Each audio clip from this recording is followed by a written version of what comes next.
चलो विद्यार्थी मित्रों, दरेक विद्यार्थी मित्रों ध्यान बोर्ड पर। આજની આપણી થિયરી છે ગલનગુપ્ત ઉષ્મા। હવે ગલનગુપ્ત ઉષ્મા એટલે શું, પહેલા તે વાક્યને આપણે સમજી લઈએ। ગલન શબ્દ તો કાલે આપણે ભણી ગયા લેક્ચરમાં, લાસ્ટ લેક્ચરમાં આપણે ગલન શબ્દ ભણી ગયા। હવે ગુપ્ત એટલે છુપાયેલું, ગુપ્ત એટલે છુપાયેલું અને ઉષ્મા એટલે ગરમી। ગલન શબ્દ કાલે આપણે ભણી ગયા, એની ડેફિનેશન હમણાં હું આપું છું। ગુપ્ત એટલે છુપાયેલી અને ઉષ્મા એટલે ગરમી। હવે ગલન એટલે શું, એની વ્યાખ્યા શું થાય? ગલન એટલે શું, તો કાલે આપણે એની વ્યાખ્યા આપેલી કે દ્રવ્યની ઘન અવસ્થામાંથી પ્રવાહી અવસ્થામાં રૂપાંતરણની પ્રક્રિયાને શું કહેવામાં આવે છે? ગલન કહેવામાં આવે છે। દ્રવ્યની ઘન અવસ્થામાંથી પ્રવાહી અવસ્થામાં રૂપાંતરણની પ્રક્રિયાને શું કહેવામાં આવે છે? ગલન કહેવામાં આવે છે। ત્યાર પછી આપણે ગલન બિંદુ ભણેલા। શું ભણેલા? ગલન બિંદુ।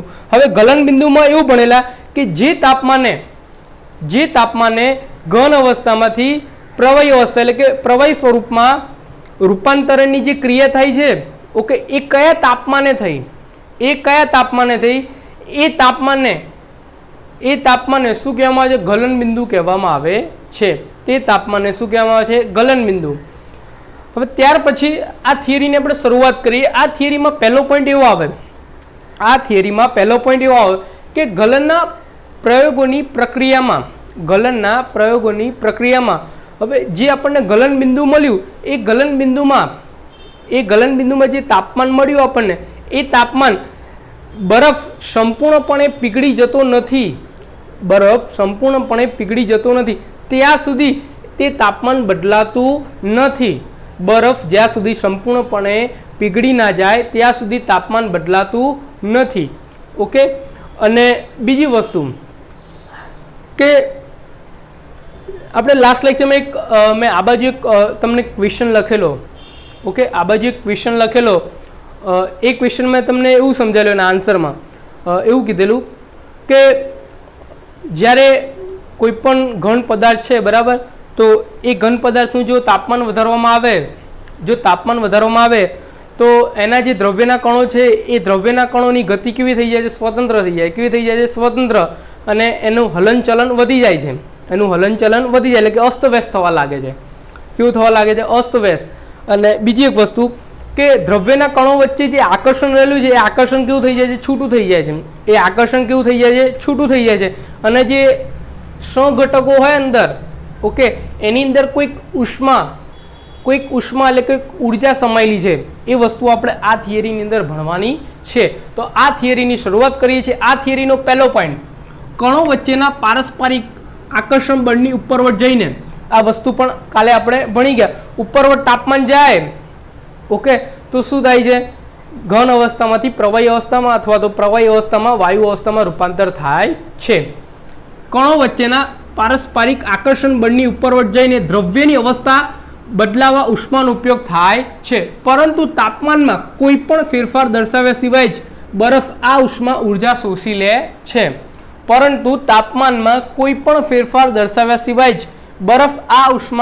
શોષી લે છે। કાલે વસ્તુ આપણે ભણી ગયા।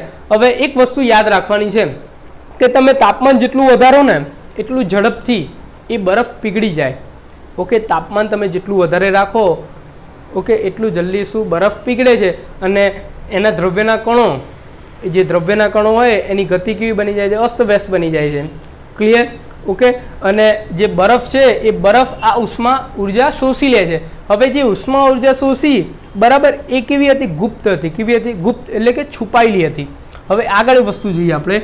એવું માનવામાં આવે છે કે આ ઉષ્મા ઉર્જા બીકરમાં રહેલા સહઘટકોમાં છુપાયેલી હોય છે। આ ઉર્જા બીકરમાં રહેલા સહઘટકોમાં શું હોય છે? છુપાયેલી હોય છે, જેને ગુપ્ત ઉષ્મા કહે છે। શું કહે છે વિદ્યાર્થી મિત્રો? ગુપ્ત ઉષ્મા। ગુપ્તનો અર્થ શું થાય? છુપાયેલી। શું થાય છે? છુપાયેલી। ફરીથી એકવાર કહું છું, એવું માનવામાં આવે છે કે આ ઉષ્મા ઉર્જા બીકરમાં રહેલા સહઘટકોમાં છુપાયેલી હોય છે। બીકરમાં રહેલા સહઘટકો એટલે કે એના જે ઘટકો રહેલા હોય એની અંદર શું હોય છે? છુપાયેલી હોય છે, જેથી તેને ગુપ્ત ઉષ્મા કહે છે। ગુપ્તનો અર્થ છુપાયેલી એમ કરવામાં આવે છે। હવે ત્યાર પછીનો પોઈન્ટ, એકચ્યુઅલીમાં ગલનગુપ્ત ઉષ્માની વ્યાખ્યા શું થાય? ગલનગુપ્ત ઉષ્માની એકચ્યુઅલીમાં એની ડેફિનેશન શું થાય એ વસ્તુ આપણે અહીંયા જોઈએ. પદાર્થના ગભી એટલે કે ગલનબિંદુ જેટલા તાપમાને અને એક વાતાવરણ દબાણે એટલે આપણે 1 એટીપી લખીએ છીએ, કદાચ તમને યાદ હોય તો. એક વાતાવરણ દબાણે 1 કિલોગ્રામ ઘન પદાર્થને પ્રવાહી અવસ્થામાં રૂપાંતરિત કરવા માટે જરૂરી ઉષ્મા ઉર્જાને ગલનગુપ્ત ઉષ્મા કહે છે. ફરી એકવાર, પદાર્થના ગલનબિંદુ જેટલા તાપમાને એટલે કઈ રીતે કાલે આપણે ગલનબિંદુમાં શીખ્યા કે બરફમાંથી એટલે કે ઘન અવસ્થામાંથી પ્રવાહી અવસ્થામાં એનું કન્વર્ટ થાય, બરાબર. તો જે ગભી હતું એના તાપમાન એ સંદર્ભમાં આપણને કીધું છે અહીંયા કે પદાર્થના ગલનબિંદુ જેટલા તાપમાને અને એક વાતાવરણ દબાણે 1 કિલોગ્રામ ઘન પદાર્થને પ્રવાહી અવસ્થામાં રૂપાંતરિત કરવા માટે જરૂરી ઉષ્મા ઉર્જાને શું કહેવામાં આવે છે? ગલનગુપ્ત ઉષ્મા કહે છે. એક વાતાવરણ દબાણે 1 કિલોગ્રામ ઘન પદાર્થ, આ ખાસ યાદ રાખવાનું. એક વાતાવરણ દબાણે 1 કિલોગ્રામ ઘન પદાર્થને પ્રવાહી અવસ્થામાં રૂપાંતરિત કરવામાં આવે છે. હવે ત્યાર પછીનો પોઈન્ટ એટલે કે 0 સેલ્સિયસને 273 કેલ્વિન પણ લખી શકાય છે. 0 સેલ્સિયસને 273 કેલ્વિન પણ લખી શકાય છે. એકચ્યુઅલીમાં એનું મૂલ્ય શું આવે? 273.16 કેલ્વિન. 273.16 કેલ્વિન. કાલે જ આપણે શીખ્યા કે એકચ્યુઅલીનું મૂલ્ય શું છે? 273.16 કેલ્વિન. પણ આપણે સરળતા ખાતર કેટલું લઈએ છીએ? 273 કેલ્વિન લઈએ છીએ. 0 સેલ્સિયસ એટલે 273 કેલ્વિન તાપમાને પાણીના કણોની ઉર્જા તે જ તાપમાને બરફના કણોની ઉર્જા કરતાં કેવું હોય છે? વધુ હોય છે. કેવું હોય છે? વધુ. આ પણ એક સમજવા લાયક પોઈન્ટ છે. અહીંયા શું કહેવા માંગે? એટલે કે 0 સેલ્સિયસ એટલે 273 કેલ્વિન તાપમાને પાણીના કણોની ઉર્જા તે જ તાપમાને બરફના કણોની ઉર્જા કરતાં કેવું હોય છે? વધુ હોય છે. કેવું હોય છે? વધુ. કારણ કે આ લિક્વિડ ફોર્મમાં આવી ગયો અને આ કઈ સોલિડ ફોર્મમાં છે, એટલે ઉર્જા કેવી છે? પેલામાં વધારે છે. પાણીના કણોની ઉર્જા તે જ તાપમાને બરફના કણોની ઉર્જા કરતાં કેવી હોય છે? વધુ હોય છે. કેવી હોય છે? વધુ. બરફની ગલનગુપ્ત ઉષ્મા કેટલી છે? 3.35 × 10⁵ જૂલ પ્રતિ કિલોગ્રામ, જૂલ પ્રતિ કેજી. ફરી એકવાર, બરફની ગલનગુપ્ત ઉષ્મા 3.35 × 10⁵ જૂલ પ્રતિ કેજી અથવા તો જૂલ ઇન્ટુ કેજીની -1 આવું પણ લખી શકાય. ઓકે, આ જૂલના છેદમાં શું છે? કેજી છે, કિલોગ્રામ છે, એટલે કિલોગ્રામને ઉપર લઈ જઈએ તો પ્લસની શું? -ઘાત થઈ જાય. ક્લિયર? ત્યાર પછીનો પોઈન્ટ, તાપમાનનો આંતરરાષ્ટ્રીય એસઆઈ એકમ શું છે? કેલ્વિન છે. શું છે? કેલ્વિન. તાપમાનનો આંતરરાષ્ટ્રીય એસઆઈ એકમ શું આવે? કેલ્વિન. એની સંજ્ઞા શું આવે? કે. શું આવે? કે. કેપિટલ કે. શું આવે? કેપિટલ કે. 0 સેલ્સિયસ ઇઝ ઇક્વલ ટુ શું લખી શકાય? 273 kelvin. 0 Celsius is equal to 273 kelvin. કૌંસમાં 273.16 એટલે તમારે હવે સરળતા ખાતર ખાલી આટલું જ યાદ રાખવાનું, 273 કેલ્વિન. 273.16 કેલ્વિન લખવાની જરૂર નથી. ક્લિયર વિદ્યાર્થી મિત્રો? ત્યાર પછી કેલ્વિનમાંથી અંશ સેલ્સિયસમાં ફેરવવા તાપમાનમાંથી 273 બાદ કરવા. હવે કઈ રીતે? જો કેલ્વિનમાંથી એટલે કે કે છે, હવે કેમાંથી મારે સીમાં એટલે કે સેલ્સિયસમાં, અંશ સેલ્સિયસમાં ફેરવવું છે મારે. કેલ્વિનમાંથી શેમાં ફેરવવું મારે? સેલ્સિયસમાં. તો કેટલામાંથી બાદ કરવાના? 273માંથી. કેલ્વિનમાંથી શેમાં જવાનું આપણે? સેલ્સિયસમાં. ધારો કે કેલ્વિન તમે માની લો 373 કેલ્વિન તાપમાન છે. કેટલું તાપમાન છે? 373 કેલ્વિન. એને મારે સેલ્સિયસમાં ફેરવવું હોય સેલ્સિયસમાં, તો કેટલા બાદ કરવાના? 273. જે તાપમાન આપ્યું છે એમાંથી કેટલા બાદ કરવાના? 273. તો -273 કરવું તો મને કેટલા અંશ સેલ્સિયસ મળે? 100 અંશ સેલ્સિયસ મળી જાય. કેટલા અંશ મળી જાય? 100 અંશ સેલ્સિયસ. એટલે એવું કહેવા માંગે કે કેલ્વિનમાંથી અંશ સેલ્સિયસમાં જ્યારે તમે ફેરવો છો તાપમાનને, ત્યારે તમારે જે તે તાપમાન આપ્યું હોય એના -273 કરવા. ધારો કે હવે બીજું એક એક્ઝામ્પલ લઈએ આપણે. મારે કેલ્વિનમાં 300 લેવા છે. ચલો 300 કેલ્વિન અને સેલ્સિયસ શોધવા હોય તો શું કરવું પડશે મારે? 300 - 273. 300 - 273 એટલે કેટલા આવશે? 27 આવે. કેટલા આવે 27°C. ક્લિયર? ઓકે. હવે એના પછીનો બીજો પોઈન્ટ આવે કે સેલ્સિયસમાંથી કેલ્વિનમાં જવું છે તમારે. સેલ્સિયસમાંથી શેમાં જવું છે? કેલ્વિનમાં.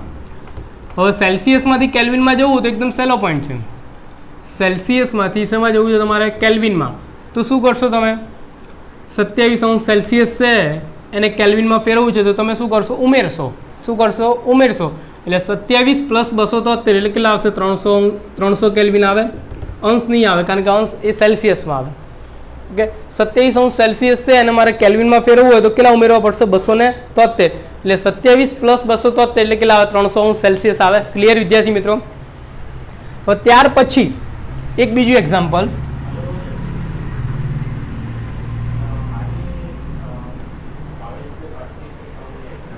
ત્યાર પછી સેકન્ડ નંબરનું એક્ઝામ્પલ. સેલ્સિયસ અહીંયા કેલ્વિન. ક્લિયર? હવે સેલ્સિયસમાં માની લો હું અહીંયા 100 લઉં છું, મારે એને કેલ્વિનમાં ફેરવવું છે. કેલ્વિનમાં ફેરવવું તો કેટલા ઉમેરવા પડશે? 273. તો 100 + 273 એટલે કેટલા આવશે? 373 આવશે. કેટલા આવશે? 373. ક્લિયર વિદ્યાર્થી મિત્રો? એટલે એટલું યાદ રાખવાનું તમારે, એટલું યાદ રાખવાનું કે કેલ્વિનમાંથી સેલ્સિયસમાં જવું હોય તો 273 માંથી બાદ કરવાનું. સોરી, જે તે તાપમાન આપ્યું હોય એના -273, એના -273. પણ સેલ્સિયસમાંથી કેલ્વિનમાં જવું હોય તો શું કરવાના? ઉમેરવાના. શું કરવાના? ઉમેરવાના. કેટલા ઉમેરવાના? 273. જેમ તમે ગ્રામમાંથી કિલોગ્રામમાં જતા હતા. ક્લિયર? ઓકે, એવી રીતે કરતા બસ એવું જ છે, પણ આમાં ઉમેરવાનું ને બાદ કરવાનું. ક્લિયર? ઓકે, તો બોર્ડ પર પેલા તમામ ટોપિક લખી રાખો, ત્યાર પછી આપણે નેક્સ્ટ ટોપિક ચલાવીએ.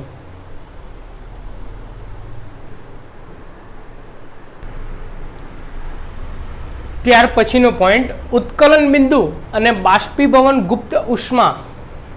ઉત્કલન બિંદુ અને બાષ્પીભવન ગુપ્ત ઉષ્મા. હવે આ બંનેની વ્યાખ્યા એકદમ સિમ્પલ છે. ઓકે, આ બંનેની વ્યાખ્યા કેવી છે? એકદમ સિમ્પલ. પહેલા તો ઉત્કલન બિંદુની વ્યાખ્યા જોઈએ આપણે.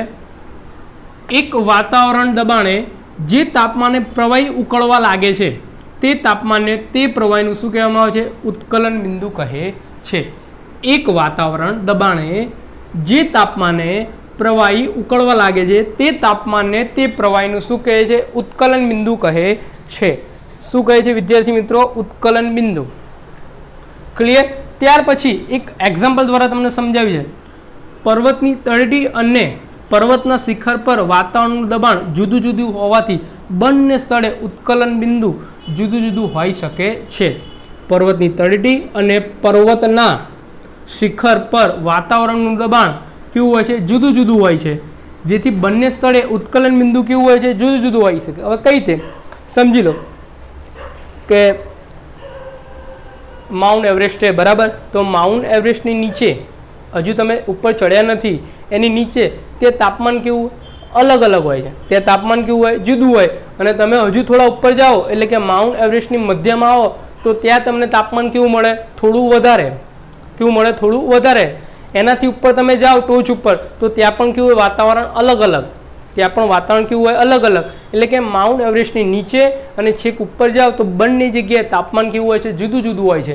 એટલા માટે અહીંયા આપણને સમજાવ્યું છે કે પર્વતની તળેટી અને પર્વતના શિખર પર વાતાવરણનું દબાણ જુદું જુદું હોવાથી બંને સ્થળે ઉત્કલન બિંદુ જુદું જુદું હોઈ શકે. પાણી માટે આ તાપમાન 100°C. તો સેલ્સિયસનું કેલ્વિનમાં ફેરવીએ તો શું કરવાનું? 273 ઉમેરવાના. એટલે 100 + 273 એટલે જવાબ કેટલો આવશે? 373 કેલ્વિન. ક્લિયર? આ ઉત્કલન બિંદુની વાત હતી. હવે બાષ્પીભવન ગુપ્ત ઉષ્મા. હવે આમાં સિમ્પલ છે, કઈ છે નહીં આમાં. ધારો કે આપણે એક તાપમાન લઈ લઈએ. ચલો 373 કેલ્વિન તાપમાન લઈ લો. હવે 373 કેલ્વિન તાપમાને પાણી છે. ઓકે, પાણી છે એ વરાળ એટલે કે બાષ્પ સ્વરૂપમાં ફેરવાઈ જાય. કયા સ્વરૂપમાં ફેરવાઈ જાય? બાષ્પ એટલે કે વરાળ સ્વરૂપમાં એનું રૂપાંતર થાય. હવે પાણીના કણો અને જે વરાળ ઉત્પન્ન થઈ એ બંનેમાં સૌથી વધારે આપણને તાપમાન કોનું લાગશે? પાણીના જે બાષ્પ બની, પાણીની જે બાષ્પ એટલે કે વરાળ બની, જે વરાળ બનીને ઉપર ગઈ, એમાં જો તમે હાથ રાખશો તો જે પાણીના કણો છે એના કરતાં પાણીની જે વરાળ છે એમાં તમને હાથ વધારે દજાશે. એટલે ત્યાં તમને ગરમી વધારે લાગશે. કેમ? કારણ કે એની ઉર્જા કેવી હતી? વધારે હતી. તે કણોની ઉર્જા કેવી હતી? વધારે હતી. બાષ્પીભવન ગુપ્ત ઉષ્મા પદાર્થના ઉત્કલન બિંદુ જેટલા તાપમાને એટલે 373 કેલ્વિન, એક્ઝામ્પલ તરીકે 373 કેલ્વિન. ક્લિયર? પદાર્થના ઉત્કલન બિંદુ જેટલા તાપમાને અને એક વાતાવરણ દબાણે 1 કિલોગ્રામ પ્રવાહી પદાર્થને વાયુ અવસ્થામાં રૂપાંતરિત કરવા માટે પ્રવાહીમાંથી શેમાં? વાયુમાં. પ્રવાહીમાંથી વાયુમાં. પ્રવાહીમાંથી વાયુમાં એટલે પાણીની બાષ્પ. પાણીની બાષ્પ એટલે વરાળ. હવે ઓબ્વિયસલી આનાથી તમને એટલી ખબર હોવી જોઈએ કે સૌથી વધારે ગરમ કઈ છે? પાણીની બાષ્પ એટલે કે વરાળ. પેલામાં આપણે કણો જોયા હતા, આગળની થિયરીમાં ભણ્યા, એમાં ઘનમાંથી પ્રવાહીમાં એનું રૂપાંતર થયું, ઘનમાંથી પ્રવાહીમાં. તો સૌથી વધારે ઉર્જા શેમાં રહેલી હતી? પ્રવાહીમાં. પ્રવાહીના જે કણો હતા એની અંદર ઉર્જા સૌથી વધારે, કોની સરખામણીમાં? ઘનની. ત્યાર પછી 1 કિલોગ્રામ પ્રવાહી પદાર્થને વાયુ અવસ્થામાં રૂપાંતરિત કરવા માટેની જરૂરી ઉષ્મા ઉર્જાને બાષ્પીભવન ગુપ્ત ઉષ્મા કહે છે. એકદમ સિમ્પલ છે.